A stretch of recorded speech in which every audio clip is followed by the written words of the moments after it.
Hey, Jeffrey Pepper Rogers here with another episode of Guitar Sessions, and today I want to share a really simple but powerful chord idea, which is playing chord voicings with the fifth below the root. So this is a type of slash chord, and I made a whole episode on slash chords of all kinds earlier in this series, but here I want to drill down into one particular slash chord. So this progression that I just played at the top here started off with this chord, which is a C over G, or C/G. So here I've got my root, that's on the fifth string, that's a C note, and then on the sixth string I'm playing a G, which is the fifth of the chord. So that is a slash chord with the fifth on the bottom, below the root. Then I went to an F over C. Here I've got my root on the fourth string, and I got my fifth, which is a C note, on the fifth string. And I went to a D minor over A. My root's on the fourth string, my fifth is on the fifth string, that's the A note. So all these chord shapes that I used there have the fifth as the lowest note and then the root as the next one. But here's the thing about those chord voicings. When I play through that, the chords sound resolved, even though the root is not on the bottom. And that's unlike other types of inversions that you might use. What happens is that the fifth and the root next to each other like that, they really mesh together, and they make this kind of thick sound that can be very useful and very powerful. And that's what we're going to take advantage of in these chords and in these ideas I'm going to share in this lesson. So finding that low fifth underneath the root is super easy. So let's say you have a chord with a root on the fifth string. I'll just use the open strings as an example. There's my root. I go to the next lower string, my sixth string, same fret. Right here, not even a fret, it's an open string. There's my fifth. So if A is my root, then my low fifth is there. On the sixth string is an E. So same on other pairs of strings. If I have my root on the fourth string there, open string, my low fifth is on the fifth string. So if D is the root, A is the fifth. And then I can even move it over one more string. If I'm playing a higher voiced chord and my root is a G, is that open third string, I just go one string lower, and there's my fifth is on the open fourth string. It's a D note, so G and D. So those roots and fifths are just on adjacent strings at the same fret. In that case, it was open strings. But if you do use fretted notes, it's the same thing. So I started off with that C over G. So there was my root, there's my fifth. So that at the same fret, adjacent strings. On the F, there was my root, there's my fifth, so they're both at the third fret there. And if I were playing a chord up here, that would be a B flat, and that would be an F, which would be the fifth in that case. So you can always find from your root, go over one string, find the fifth. On the next string over, same position. And you can move that anywhere on the neck. That's always going to be true. So first, let's just run through a set of open shapes that use this pattern with the fifth on the bottom below the root. So first is the chord that I already showed you, C over G. Then this would be an A over E. So I can actually play all six strings and use that open sixth string. Now I'm playing an A major right now, but of course the same thing would work on a minor. That would be an A minor / E. On a D chord, there's a D major over A, or D minor over A, same thing.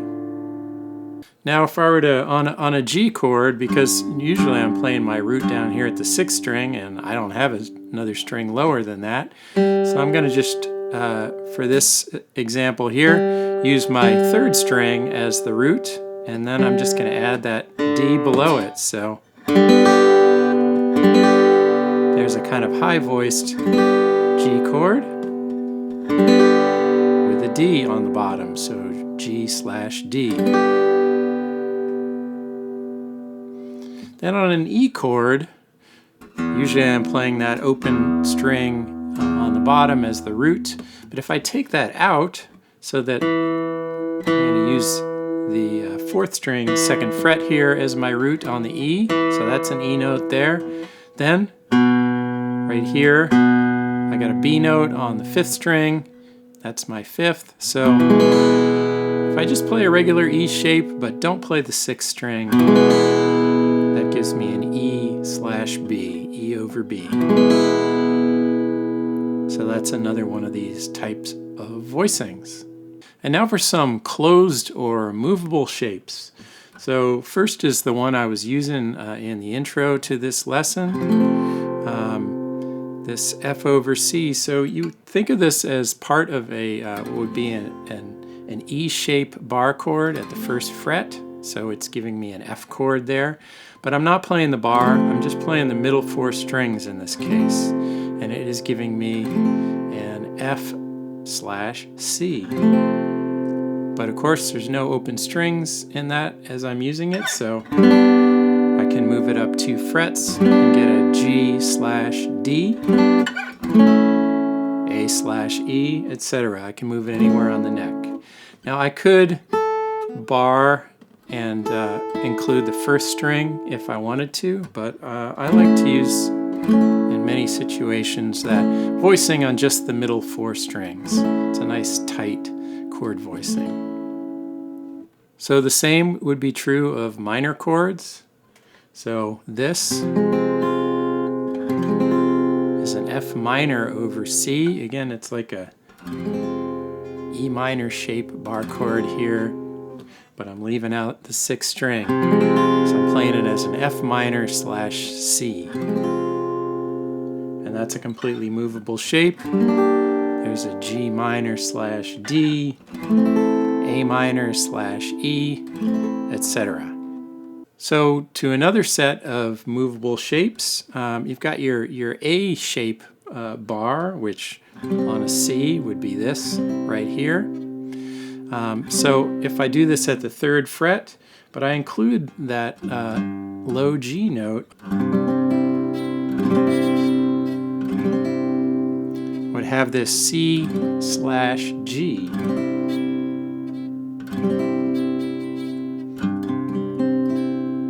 Now I can simplify that a little bit, because right now I'm playing a little mini bar with my index finger and another bar with my ring finger, but I could simplify it a little bit and just do this power chord on the bottom, 4 strings only. That would be a C5 over G,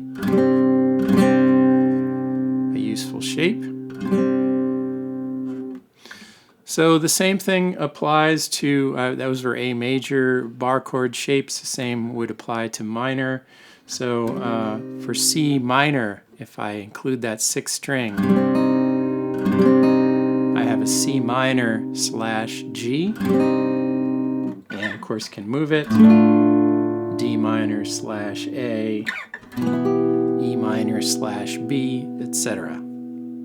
One more movable shape to show you here, which is if you play a D shape over a bar, so we have our D shape like this, but if, say, I do it at the 3rd fret, I would get this. I'm not playing the 1st string right now, I'm just doing something that's a little bit easier to fret, but this is would be an F5 chord, so it's just like a D5 but moved up to the 3rd fret. But now I'm going to include the 5th string, that C note, and that is giving me an F5 over C, F5/C. And that is a very useful movable shape. You can play it at the 5th fret here for G5/D, A5/E, etc. So that's a shape you can take anywhere on the neck that you want. As you move these shapes up the neck, the thickening effect of that low 5th makes a really big difference in the sound. Just to give you a quick example. So that would be just a G5 here at the 5th fret. You know, it's a relatively thin, relatively small sounding chord, but if I add in the 5th below for a G5/D, I have a chord that has a lot more heft to it. So the other thing that means, since you can play chord voicings higher on the neck, but add in that lower 5th to kind of beef them up a little bit, also means that these kinds of voicings really work well when you're using a capo up the neck, where your voicings are going to get a little smaller, they're going to get a little higher, but if you can add in a lower note to them, they can sound a lot more full. So again, just a quick example, I've got my capo all the way up at the 7th fret here, and if I were just playing a C shape, so this is now sounding as a G, the chord sounds good, but it's all pretty high, right? But if I add in that low 5th,